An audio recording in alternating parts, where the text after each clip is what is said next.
अस्सलाम वालेकुम प्यारे बच्चों, उम्मीद है आप लोग खैरियत से होंगे। आज हम स्टार्ट करने जा रहे हैं 10th क्लास फिजिक्स के चैप्टर 11 के topic application of heat transfer.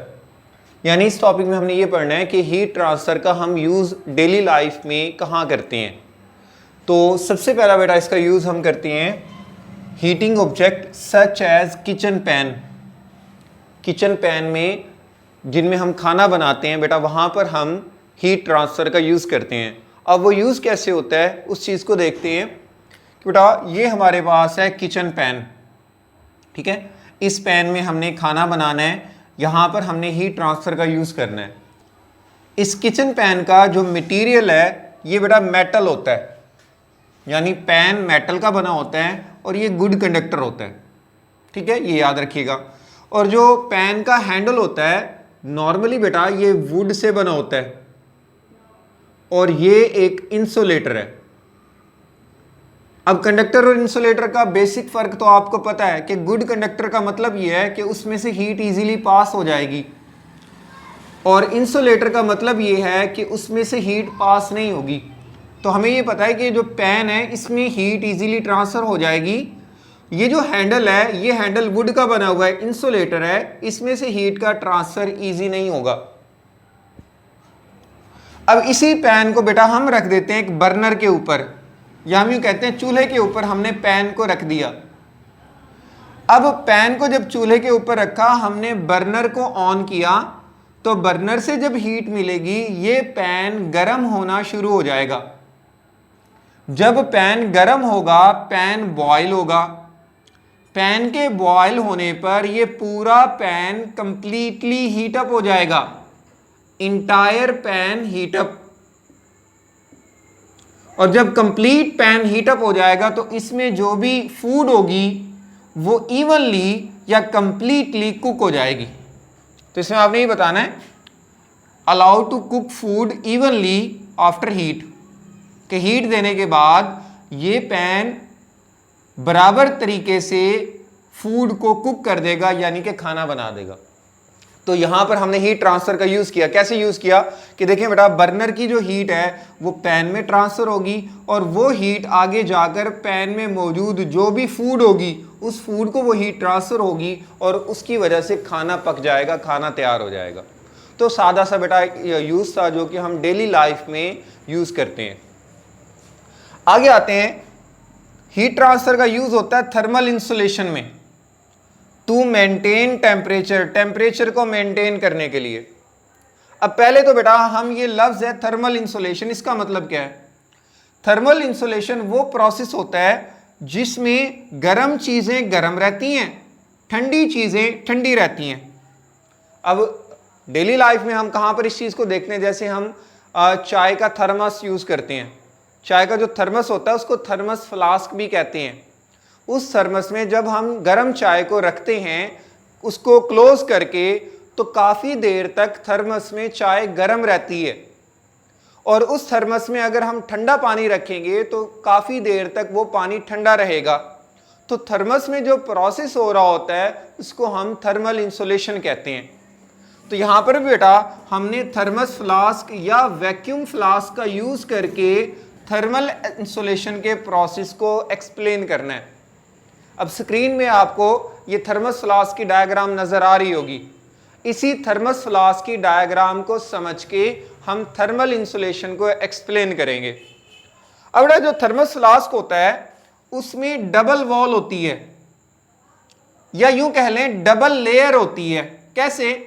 एक तो उसमें अंदर की तरफ लेयर बनी होती है और एक बाहर की तरफ लेयर बनी होती है। मिसाल के तौर पर जैसे ये बोर्ड मार्कर है, ये अंदर वाली लेयर है।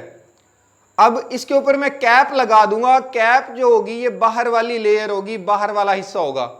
तो ये डबल वॉल है, एक अंदर वाला हिस्सा है, एक बाहर वाला हिस्सा है। तो थर्मस फ्लास्क भी ऐसे ही होता है, इसमें डबल वॉल लगी होती है। एक अंदर की तरफ हिस्सा बना होता है, दूसरा बाहर की तरफ हिस्सा बना होता है, बाहर की तरफ लेयर बनी होती है। अच्छा, ये जो दोनों हिस्से हैं बेटा, इन हिस्सों के दरमियान ये गैप है, इस गैप को हम वैक्यूम कहते हैं। और इस गैप की वजह से, ये जो गैप है इनके दरमियान का ये जो गैप है, इस गैप की वजह से हीट ना तो अंदर आएगी ना ही बाहर जाएगी।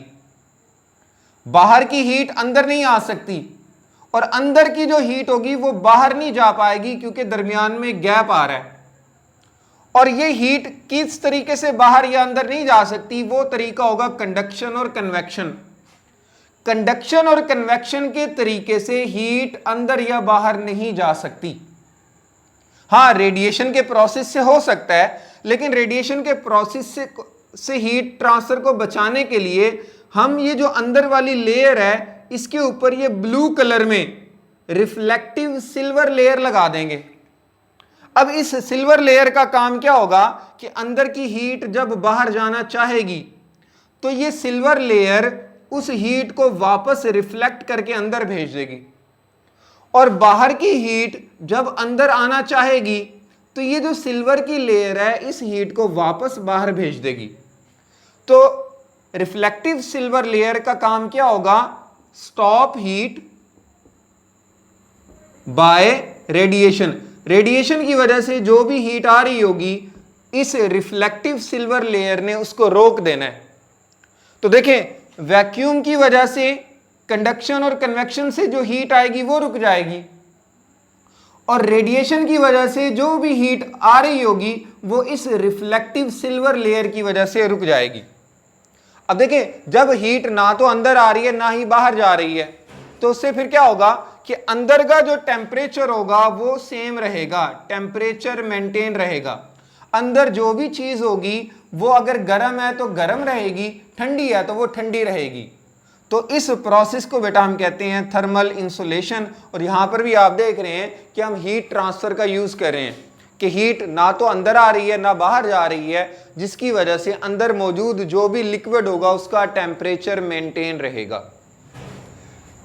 तीसरी चीज आती है बेटा reducing thermal energy in building. अब बिल्डिंग्स हैं, गर्मियों में जो है वो गर्म हो जाती हैं, सर्दियों में ठंडी हो जाती हैं।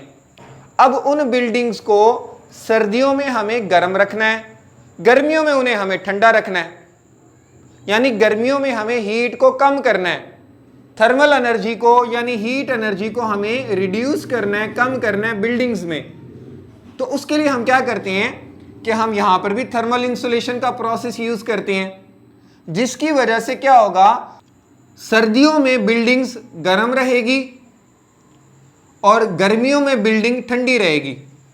अब ये प्रोसेस कैसे होता है, इसके लिए बेटा हम थिक कर्टेन्स का यूज करते हैं। थिक कर्टेन्स कहते हैं उर्दू में मोटे पर्दों को।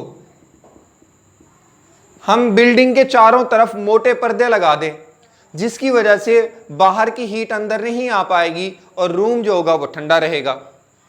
दूसरा काम हम ये कर सकते हैं फोम इन वॉल्स, कि बिल्डिंग है उसको ना, जैसे ये कमरा बना हुआ है, इस कमरे के बाहर हम एक और दीवार बना दें चारों तरफ, और उन दीवारों के दरमियान हम फोम लगा दें।